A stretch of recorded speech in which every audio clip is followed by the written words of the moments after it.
hello' মোৰ mini ব্লগলৈ সকলোকে স্বাগতম আৰু আপোনালোকৰ খবৰ নিশ্চয় ভাল মোৰো ভাল মই আছোঁ আজি গৌৰীসাগৰ পুখুৰীৰ পাৰত আৰু খুব এটা শান্তিময় পৰিৱেশ এয়া চাওকচোন কিমান ভাল লাগিছে নহয়নে বাৰু পুখুৰীৰ পাৰখন মন্দিৰভাগো দেখি আছোঁ ইয়াৰ পাছতে আমি যাম দিচাং ধাবালৈ এতিয়া আমি আহি পালোঁ দিচাং ধাবাখন ফ'ৰৱে ছাইডতে হয় আৰু খুব ধুনীয়াকৈ তেওঁলোকে ধাবাখন বনাইছে ডেক'ৰেশ্যন কৰিছে চাৰিওকাষে গছ গছনি খুব ভাল লাগিছে ইয়াতে বাহিৰত খাব পৰাকৈ প্লেচ আছে তেওঁলোকৰ আৰু ফটোৰ কাৰণে অলপমান ডেক'ৰেশ্যন কৰি দিছে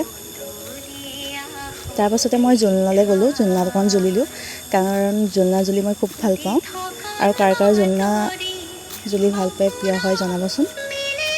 এয়া কটেজকেইটা চাওকচোন মই জুলনা জ্বলি কটেজকেইটা অকণমান ভিডিঅ' বনালোঁ কাৰণ মোৰ কটেজকেইটা খুব মৰম লাগিছিল সৰু সৰু আছিলে যে দেখি ভাল লাগিছিল আৰু বাহিৰতে ফটো কেইখনমানো মাৰি ল'লোঁ কেনেকুৱা লাগিছে জনাব এতিয়া আমি কটেজৰ ভিতৰলৈ গ'লোঁ কটেজত গৈ মই ক'ল্ড কফিৰ মিল্কশ্বেক এটা ল'লোঁ তাৰপিছত টোপোলা থালি দুটা অৰ্ডাৰ দিলোঁ পৰ্ক ড্ৰাই ফ্ৰাইৰ লগত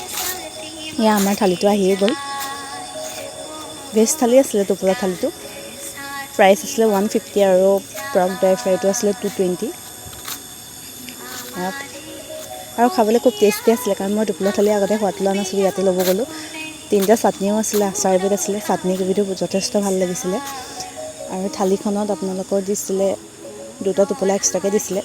এটা থালিৰ লগত এটা টোপোলা এক্সট্ৰা দিছিলে এয়া আলু পিটিকা ডাঙৰ আলু ফ্ৰাই সৰু আলু ফ্ৰাই তিনিবিধ দালি চালাড পাপৰ খুব ধুনীয়াকৈ তেওঁলোকে পৰিৱেশন কৰিছে থালিখন আৰু খাবলৈও সেই সোৱাদ আছিলে সিমানেই মোৰ যথেষ্ট ভাল লাগিল খাই আপোনালোকেও যদি টোপোলা থালি সোৱাদ ল'ব বিচাৰে তেতিয়া ইয়াত যাব পাৰে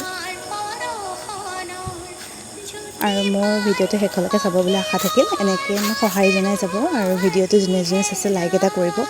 তাত যদি কোনোবাই খাবও গৈছে তেতিয়াও কমেণ্ট এটা কৰিব আজিলৈ বাই বাই আৰু মোৰ চেনেলটো ছাবস্ক্ৰাইব কৰি দিব বাই বাই